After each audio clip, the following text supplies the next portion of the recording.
Welcome to this latest edition of the Real Deal podcast. I'm your host, Real Joe Quinn. Episode 925. We are in, of course, NFL Week 7. Eagles fly the fins. We'll talk about that as well as a few other games and narratives that took shape in Week 7. Of course, themes of the week we begin with: live by the quarterback, die by the quarterback. This was a really a showcase week for certain quarterbacks who just came out and just dominated, while others who we thought, were MVP candidates did not measure up in big time games or in performances around the league. And we'll talk about some of those guys. But this was obviously a huge weekend, a huge Sunday for the two quarterbacks you see pictured in Patrick Mahomes and Lamar Jackson. All the thoughts, of course, we're going to go into all the thoughts featuring Robert Sapp's beloved Buffalo Bills. I'm sure Mr. Sapp was not happy watching what transpired on Sunday afternoon. The Bills fall 29-25 to the New England Patriots, who came into the game, frankly, I'm going to be honest with you folks, the New England Patriots came into the game looking like one of the worst teams in the league, like 1-5. Of course, they had one of the worst records, but you could have made a case for them being the worst team in the league coming into that game. That's how bad New England has looked over the course of the season. I mean, you got people talking about Bill Belichick, not being back next year, and what should be the exit plan to move away from Belichick and shit like that. Belichick looked like a absolute genius in this game because the New England defense completely made just the Buffalo offense look non-existent. Now, take away the 25 points don't even tell the story. 15 of those points came in the fourth quarter. For the most of the part, most of the game, the Buffalo offense was just non-existent, sleepwalking. They looked out of sorts throughout the course of the game. And of course, this begins with Josh Allen and Ken Dorsey and, McDermott and the just Buffalo, just the entire Buffalo organization. Like I said, going back to Buffalo right now, and I don't think it's too early to say this, considering their schedule, I said call it a crisis of leadership, where their season is in crisis mode right now. It really is. And by the way, in the NFL, in the 18-week, 17-game season, you might have one or two crisis moments in your season. That's just the course of the NFL with injuries, the game changes from week to week in terms of how the craziness of the league it goes. And there are 5 twists and turns to every NFL season. It just is. I've been watching it for 30 plus years, and like I said, I've never seen a season where things don't change dramatically. At least 3 to 4 to 5 times in a given season. So right now, the Buffalo Bills have hit their first crisis moment. We'll see what they're made of, but it's here. When you're getting outplayed, when your quarterback, who I still think is a top 5 quarterback from a talent standpoint, and just from terms of how many games he's won a lot of regular season games. He's had some success in the playoffs at times, but there's no way that your offense should look this bad. Like, you think of the last 3 games, they should have lost. They lost to Jacksonville. They should have lost to the Giants. The offense was horrible against the Giants. Their defense saved them, and you lose to the New England Patriot team to that. I don't care how well Bill Belichick knows your division. I don't care how long Bill Belichick's been in the division, how well he knows the opponents. They don't have the horses right now. New England just doesn't have the horses all around on both sides of the ball. Yeah, they defense, they can come up with some shit. They have some, Matthew Judon is a beast. But outside of that, there's no way Buffalo should be able to hold, New England should be able to make Buffalo's offense look the way it did. And again, this goes back to my initial point in week 1 after the Jet debacle. Buffalo, they don't have an identity offensively. They don't have an identity offensively. They just don't. And I just don't see how you can function consistently at a high level if you don't know who you are. I mean, you can say that in life. Right? like for an offense, I don't care how much talent they have.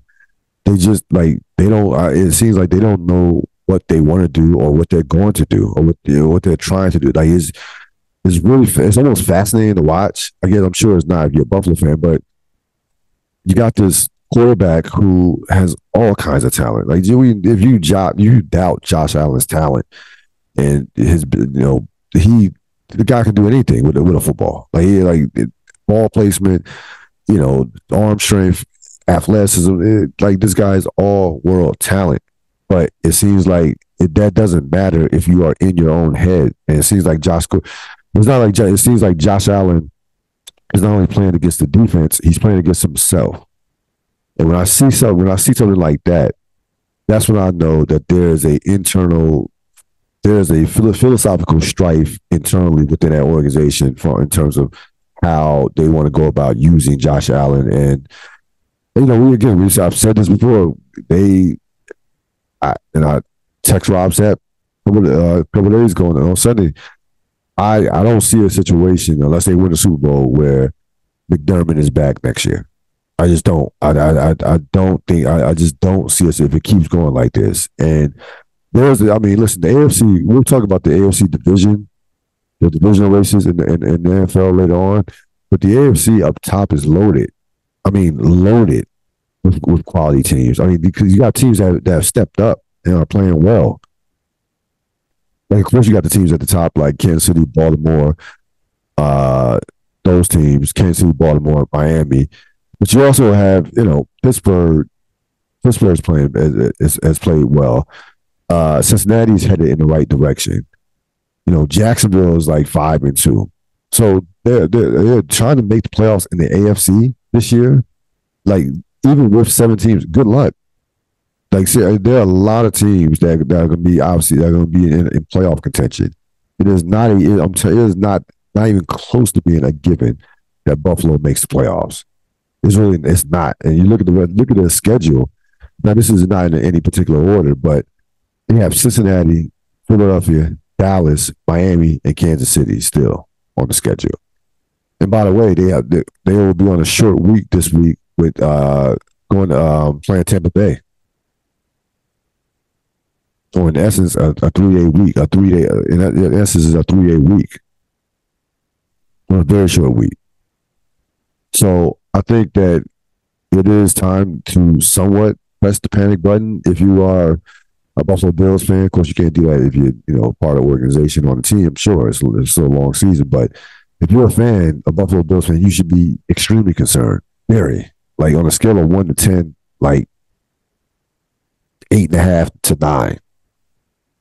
Because this just is something like the defense struggling. I'm not surprised. They are banged up defensively. They have some major players. Major players that are out defensively. All pro caliber players. Tre'Davious White, Milano. They have those guys are excellent players. Or like I said, all pro Bowl caliber players. So I can give the defense a pass. And also, Ed Oliver didn't play this particular game, so I'll give the defense a pass. Like, they're not going to be lights out every week.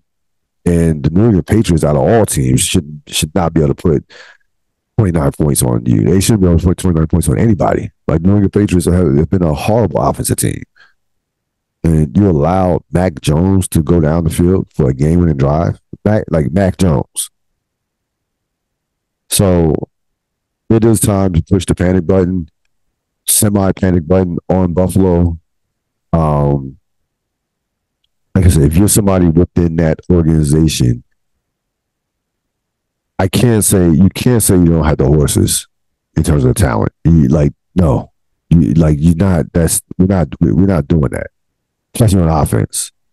You have a top quarterback, you have a top receiver, you have excellent tight end, a good enough offensive line, decent to good quality running backs. Like, the running backs aren't great, but you're not. This is the thing about the NFL. When you pay your quarterback what you pay Josh Allen, and rightfully so, you're gonna have limited spending space, cap space to go, and every place is not gonna be great. Like, you're not gonna have great talent across the board. That's just not how. That's why the NFL is so close. It's so close together. That's why there's no dominant team in the NFL right now. When you go across the board. Like that's just how it is. The economics of the sport, despite the fact that the salary cap goes up every year, when you pay these quarterbacks, like some of these, like you have to pay some of these quarterbacks, especially at the top, then everything else gets exposed. If there is a philosophical, if there's some inner strife within the organization, or if you miss on a draft pick, or you miss on a free agent, all that gets exposed to the tenth degree once you have to pay that quarterback. And good, and listen, you should be happy to be in that position because that means you have a top guy at the most important position in all sports. But again, Buffalo has some major issues to say the least, and they don't have a lot of time to figure it out. Tampa Bay, that would not be an easy game. Tampa Bay has an excellent defense. Offensively, they're not very good, but defensively, they can play. So we'll see what happens. It's looking like one of these transitional years for the Buffalo Bills to where like they're at a serious crossroads in terms of the direction of that franchise. So we'll see what happens this week when they go up against the Buccaneers. Marquee games. Again, disappointed if you were expecting a classic down in Philadelphia. You did not get that. Give the Eagles a lot of credit. They absolutely manhandled Miami for the most part. I know Miami came back and tied the game at 17-17, but even with that being said, they held Miami's offense to 10 points, just 244 yards of total offense. And again, to me, the key to stopping Miami, the key to slowing them down, if not stopping them, is the running game. If you can curtail their running game, I think you can, in essence, really, really slow them down. If not, at times, if not shut them down, because I've seen because they don't have a very good pass protecting offensive line. They don't. They make quick decisions with the passing game. All of it is predicated on they do a lot of creative stuff with creative things with the motion. Of course, they're the fastest team in the league offensively. So they do. Miami's like a fast car. Like they're a fast car that to me just doesn't have the durability for the long haul. But that car, you get in that car, it's gonna go 180. Everything's you're gonna be flying down the road. But would you take it on a 8-hour trip? Would you drive it, more longer than 6 to 8 hours? Probably not. Probably gonna leave it in the garage and go with some more dependable. And that's what I'm getting from Miami. 2 games we've seen them against clearly more physical teams, and they've gotten their asses handed to them in both games.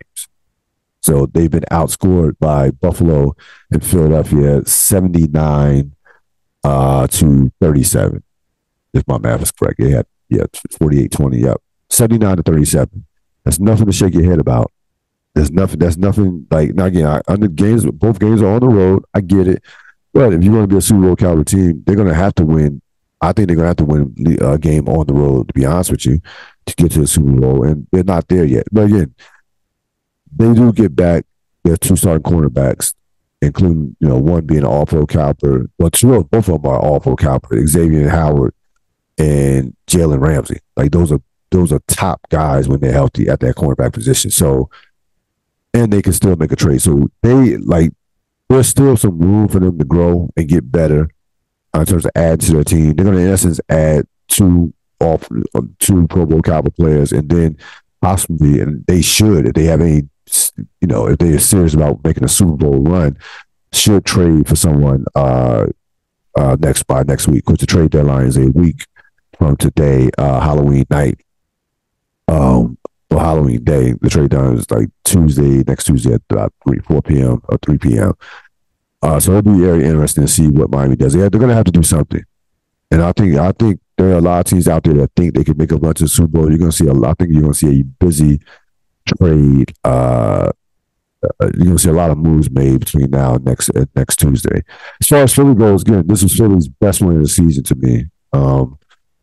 That's why I didn't overreact to Philadelphia. The Legends supposedly getting off to a slow start at 5-1. At one point at 5-0, I was like 5-0 or 5-1 is 5-1. Like everybody calm down. Like there's no team that's going to run away from the NFL this year and go 18-1, 17-2. It's not going to happen. Philadelphia is still one of the more complete teams in all football. still great on both lines of scrimmage, and like they know how to win.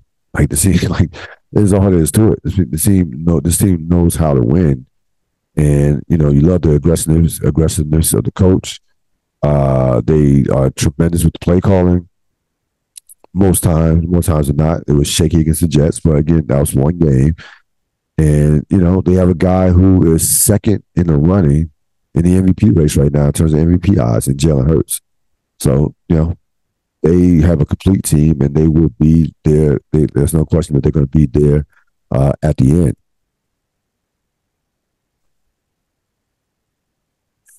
One of the shockers of the week, I initially didn't even have this as a marquee game, but it turned out to be one. San Francisco falling to Minnesota 22-17. A perplexing performance by the 49ers, to say the least. We know Minnesota's not very good. They have some talent, but they are missing Justin Jefferson. Cousins has played well this year, but those numbers have kind of been, dare I say, empty calorie numbers. They hasn't really impacted winning at a high level. Now again, they got into 3 and 4, so I won't ever take them seriously, but you got to give them 500 for me to even think that you have a chance to make the playoffs. But I don't want to overreact to San Francisco losing 2 straight games. Clearly, for a team that won like 15 straight regular season games, it is somewhat of a big deal, a slight big deal, that you lose back-to-back games to 2 teams that are okay, average to mediocre at best. Cleveland is okay. They have some, like I said, they have some excellent defensive players, but they lost to Cleveland without Deshaun Watson. And you lose to Minnesota, to a Minnesota team that's just not very good. Now, everybody wants to point to Brock Purdy, right? 2 weeks ago, Brock Purdy was the MVP, okay, in some of y'all eyes. Now, he's a liability. So, which is it? So, this is why. Listen, I don't have a problem with Brock Purdy. He didn't play well last night, but I can't sit up there and trash and all of a sudden say that I don't still think Brock Purdy is a talented quarterback, and I don't still think that you can't win with Brock Purdy. He's done nothing but win games and helped get them to the NFC Championship last year. Now, does he have to complete the voyage in terms of getting to the Super Bowl, winning the Super Bowl to be completely sold on him? Of course, that's fine, and the expectation is fine as a quarterback on a team that's loaded with talent, which San Francisco does. But I'm not going to sit there all of a sudden and just throw Brock Purdy under the bus and be like, he's being exposed. Like, no, we can't do that. That's not after 2 games. No. So I need to see more. They have we'll look more to that Cincinnati game later on in the podcast, but you have to be careful about how you react to these games, considering how long the season is. You really, especially with these top teams, because no one is dominant. They are all flawed. Even the Eagles, all of them are flawed in some shape, way, or form. They all are. Kansas City, all of them.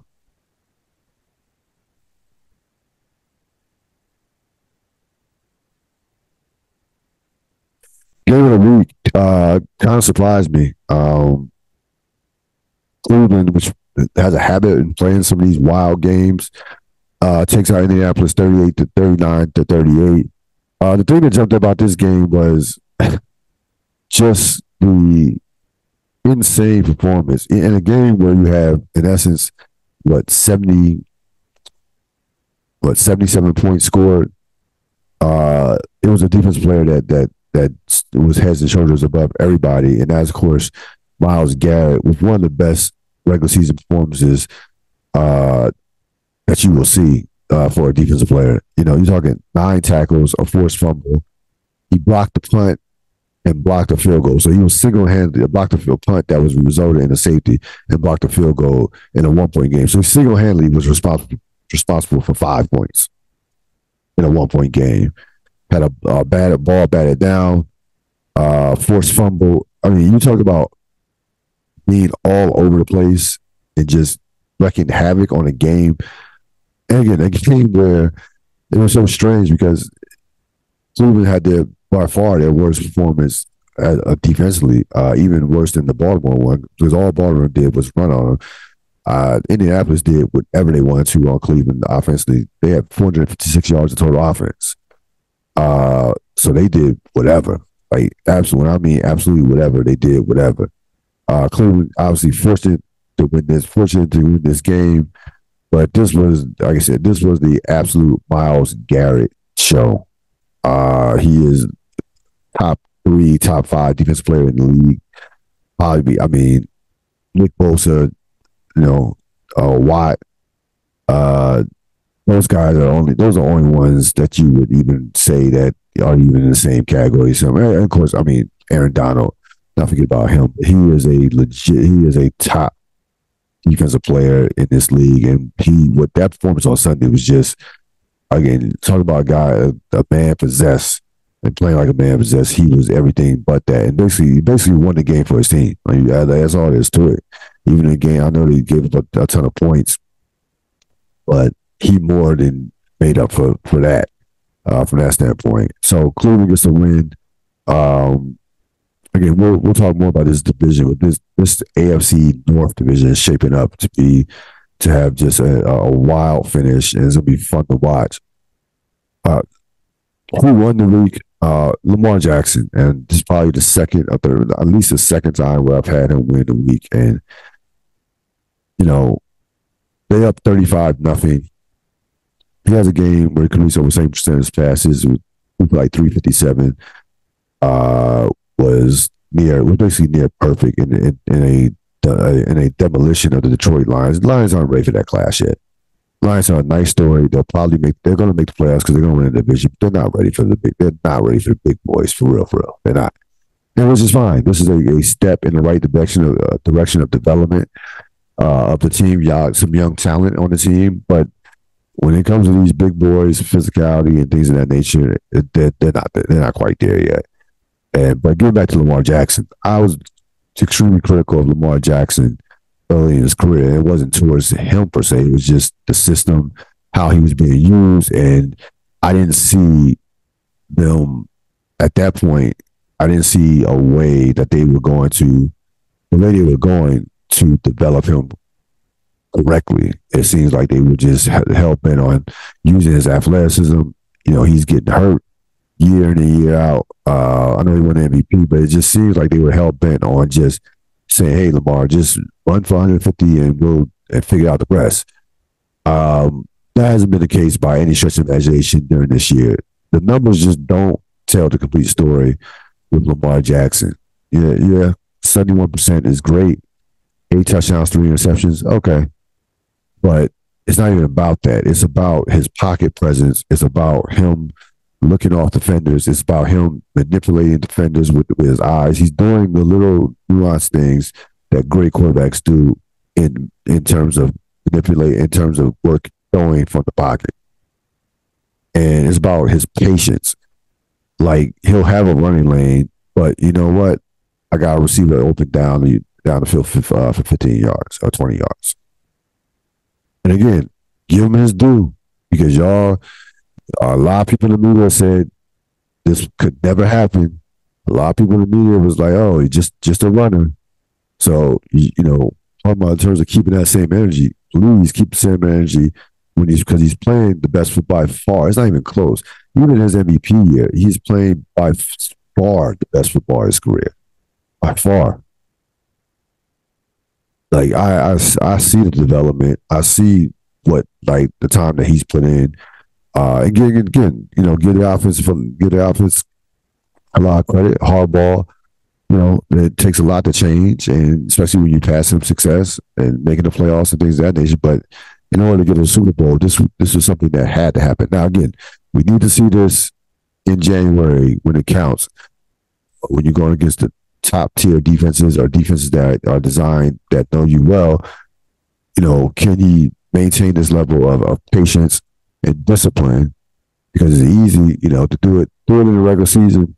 That's one thing, but in the postseason, you could go up against a defense that kind of takes it away and to where it's to put you in a position where they tempt you to run the football.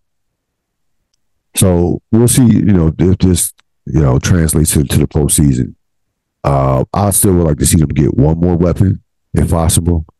But right now, Vontae Adams would look nice, but they, I know Raiders said they're not going to trade him. But right now, he's playing at a MVP caliber level. He should be mentioned in the MVP conversation. I think his odds are like third. Yes, he's behind Mahomes and Jalen Hurts as the third best MVP odds. But he's been phenomenal this season. He's absolutely been like phenomenal, to say the least. So he won the week for the second time in 7 weeks. We're gonna shift gears as I receive a text saying giving a finals prediction. I actually have. Yeah, I'll tell you now. I actually have the Lakers and Bucks going to the finals. But we're going to do 3 questions that could define the NBA season.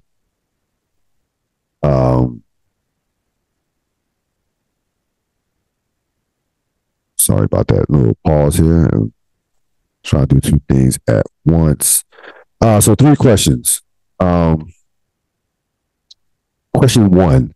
Will Denver get out the West? I kind of gave you that answer by what I just said. Yes, they can get out the West. They have the best player in the world right now. I understand Giannis was number 1 for the NBA rank. Whatever, that's fine.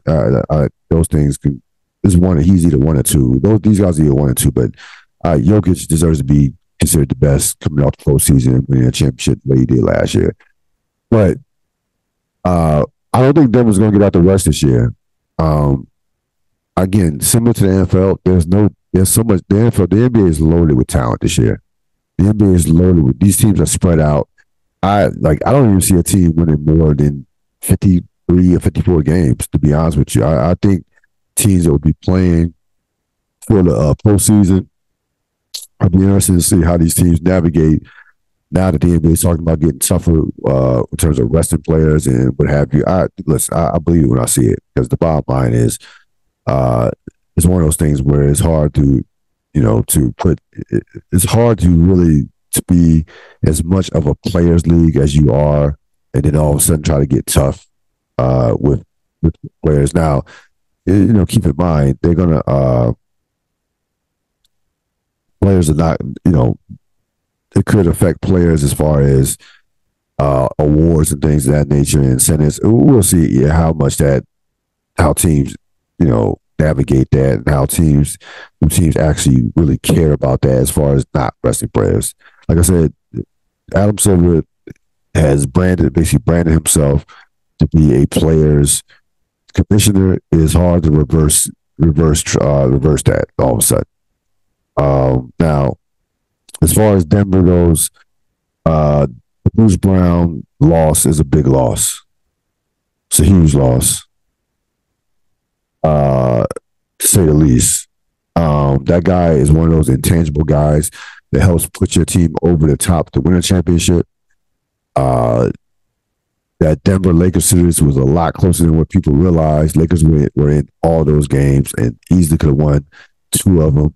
Now, Denver was clearly better, but that series is very close. And I just think we're in the era of the NBA where it's just going to be hard to think about winning championships. It's going to be hard to make the finals in consecutive years. Like, you go back to the 70s, they didn't have one repeat champion in the 70s. There were no dynasties. The Celtics, I believe, won 2 championships. I think 74 and 76, Celtics won a championship. There was no that was an era there were no dynasty, no repeat champions, and I could see that. Lakers won, with the first in 2020, Bucks 2021, and then of course Golden State, and now Denver. I think there's going to be a different champion this year. To be honest with you, I think there's going to be a different champion this year. I picked the Bucks and Lakers to go to the finals, and pick the Lakers to win a championship. And I really like that. I rarely pick the Lakers, rarely, even in that bubble season, I wasn't always confident that the Lakers were going to win get to the finals and win a championship. But I like this Laker team a lot in terms of the depth. Of course, Anthony Davis, LeBron. It's more Anthony Davis. I think LeBron will be fine. We'll see how Anthony Davis can stay upright, at least into the playoffs. Throughout the playoffs, that'll be the major question. But the moves that the Lakers made, the depth that they have trade pieces that they can move if they need to. I really like that team a lot going into this year. Again, Denver's very good, and they had you have Jokic, Jamal Murray, two of the top, 20 players. I'm not going to jump Murray too high, but Murray's in that 20 or 25 range, and one of the best, 1-2 punches in the league right now, without question. I can make a case to be the best 1-2 puncher in the league right now, especially offensively. They're unstoppable offensively.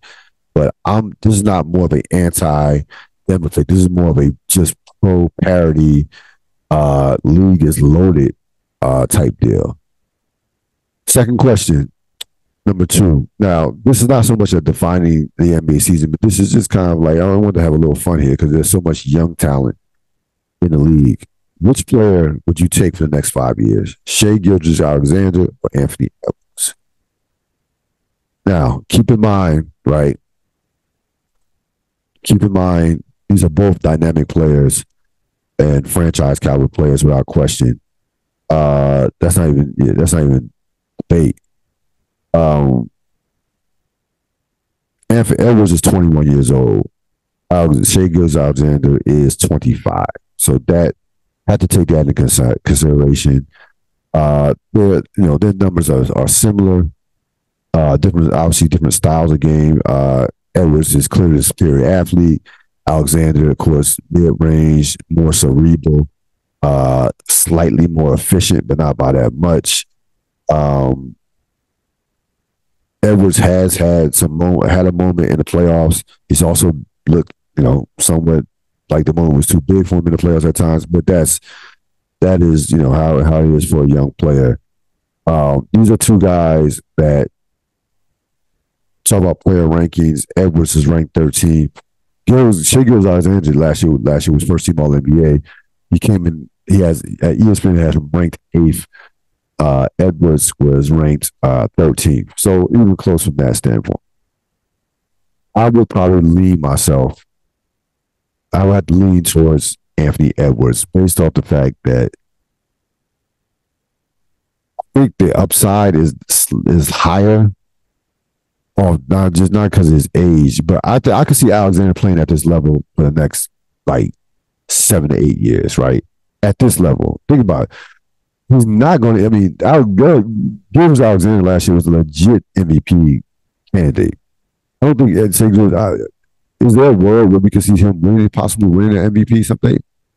It's not crazy considering, especially because that franchise, Oklahoma City is a team that could compete for a championship next year. Please watch Oklahoma City this year. If you have league pass, they are a team you have to watch, especially with the next guy that we're going to mention with our next question coming back. But Oklahoma City, they have so much talent. It's going to be fun to watch.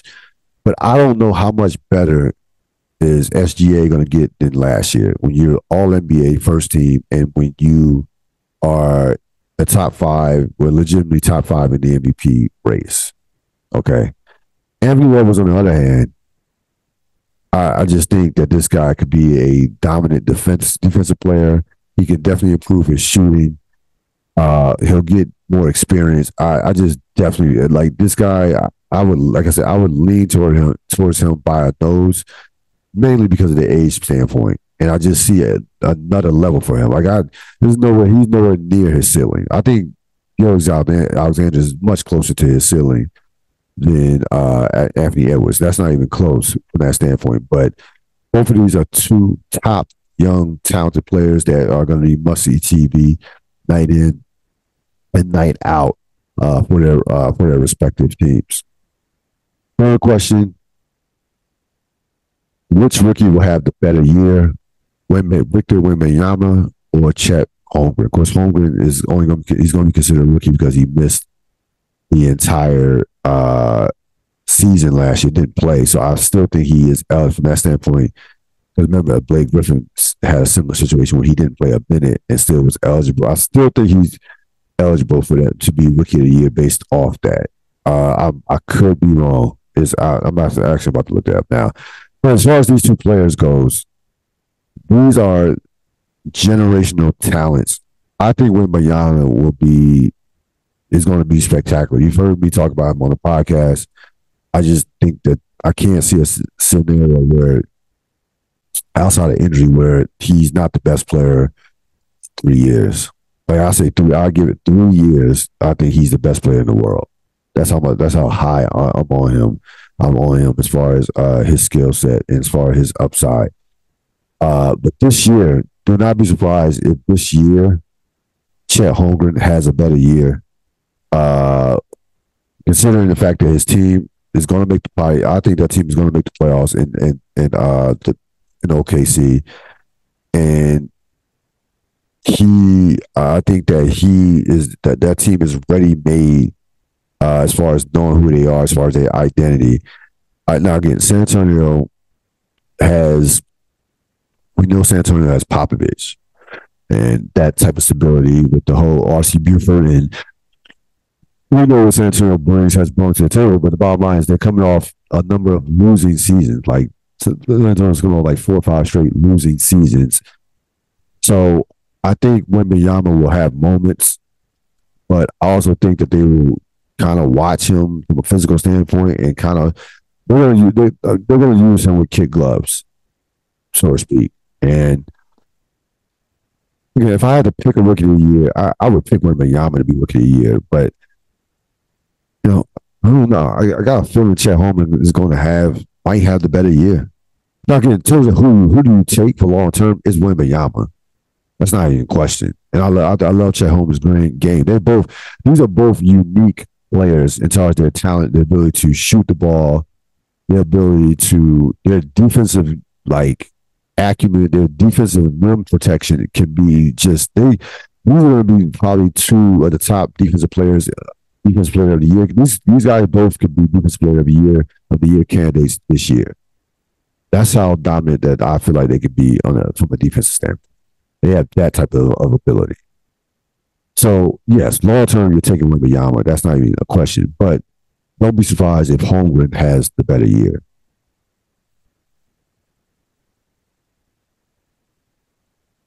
Stock up, stock down. Stock up. Pittsburgh Steelers 4-2 in the division. 4-2 in the conference.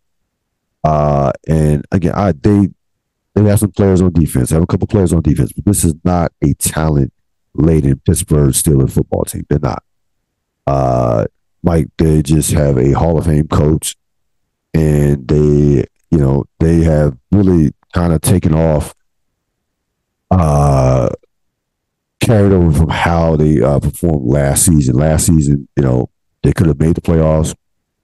They played well down the stretch, and that's carried over into this season, to say the least. So you got to give them a lot of credit. They're playing, go on the road, win a game against a Rams team that could be feisty. We were kind of high on the Rams a couple of weeks ago in terms of stock up, stock down. Still think the Rams are pretty good. So that's a big time win for Pittsburgh. Stock down, of course, Buffalo Bills. That's not, to me, it goes without saying that loss was inexcusable. They've had a couple, at least they had 2 of those that were inexcusable. I give them a pass on the Jacksonville one. London plus Jacksonville is a pretty good team. So that I was actually fine with that one. But Jets without Aaron Rodgers and a horrible New England team, those 2 losses are absolutely inexcusable. And Buffalo is now, 1-2 in the division. And like I said, they're going to be fighting for their lives to make the playoffs. Really fighting for their playoff lives with their schedule. A real thought before I let you go, and we'll get to the division also. Giannis is going to sign an extension, 3 years, $186 million. This in essence makes him a Milwaukee Buck,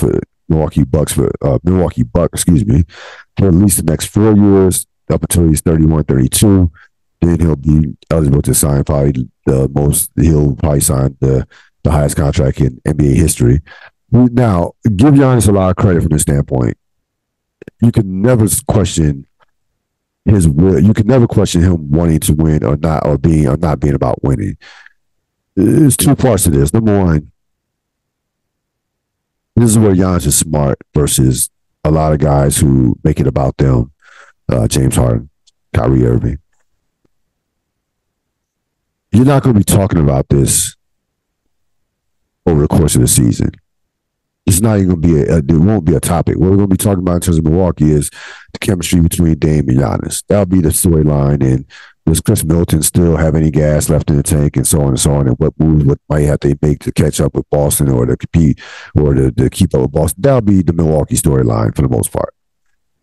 Had he not signed this extension, this would have been hanging like a dark cloud over that franchise, along with the pressure to win a championship.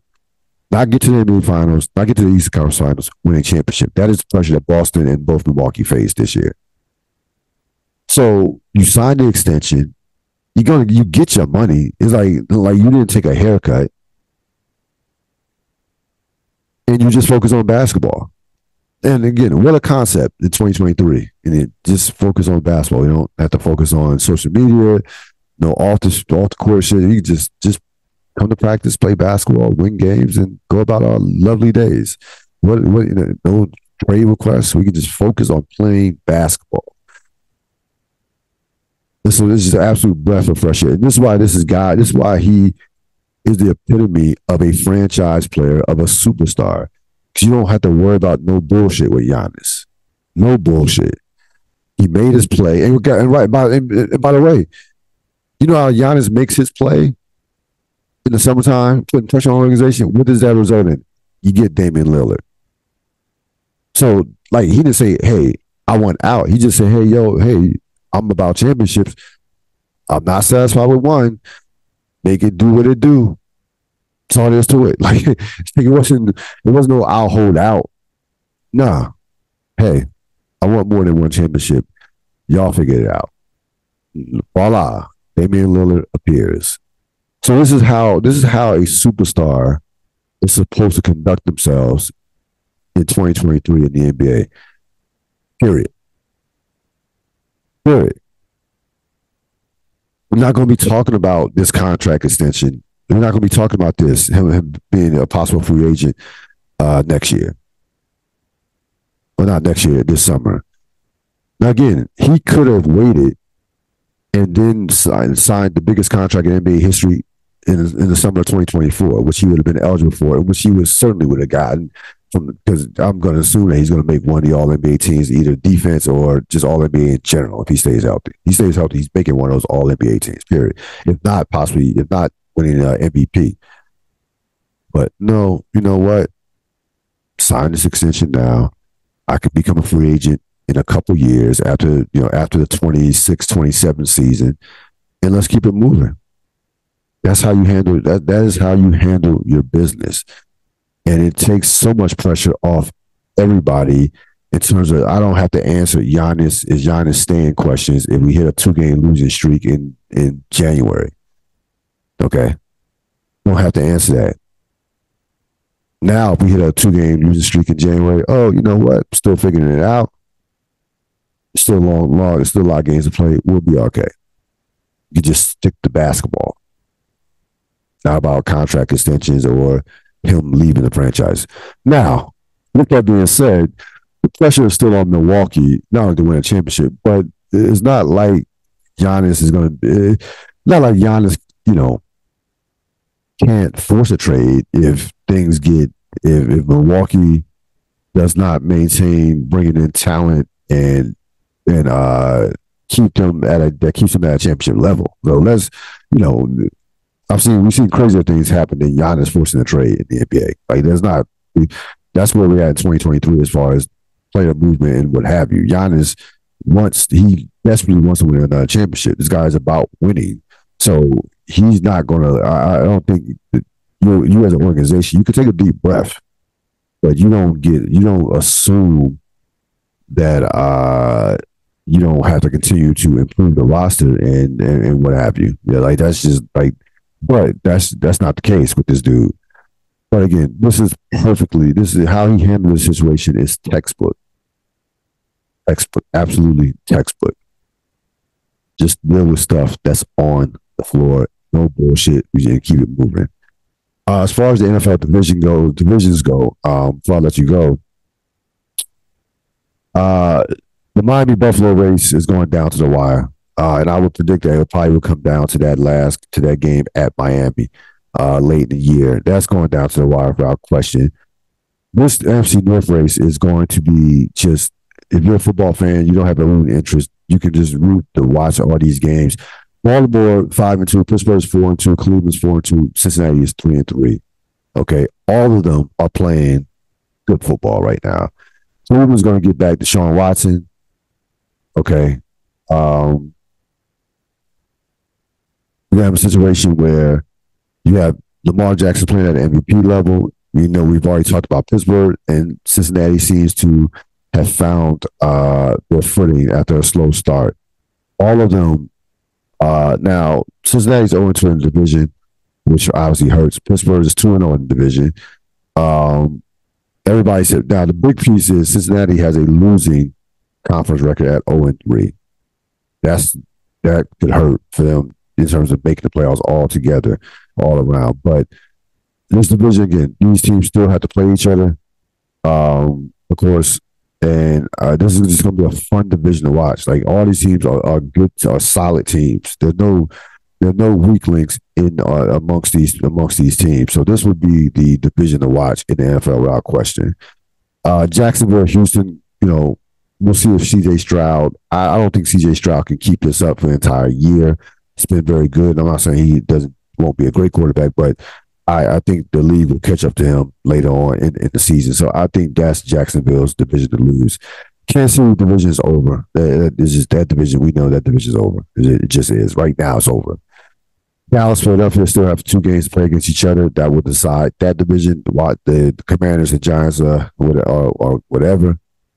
Detroit is still, despite the loss against Baltimore, still in control of that division by far. NFC South is wide open minus Carolina. I could make a case for any 3 of those teams: Atlanta, Tampa Bay, or New Orleans. That's wide. It's absolutely wide open. And San Francisco made things interesting in terms of their division with these 2 losses. I think they will win their division because they're clearly better than Seattle, and will beat Seattle when it counts the most. But they're going to make it. It's going to be probably a 16 to 17 week race. To be honest with you, they're both at 4, and they're both. San Francisco's 5-2. Seattle is 4-2. So to me, the most intriguing races are the AFC East and the NFC North. Those are the races that you really should pay attention to as far as these division races in the NFL. That's going to wrap it up for this latest edition of the Real Deal podcast. Of course, I'll be putting out another podcast later on this week with Snowfall. Well, of course, that will come out. That's not coming out this week. I'm sorry. That will be coming out next Monday or late Sunday night, early Monday. So stay tuned for that. It'll be the season 2 finale education that will be put out either Sunday, probably Sunday afternoon, Sunday evening. So stay tuned for that. Enjoy the rest of your week. So long.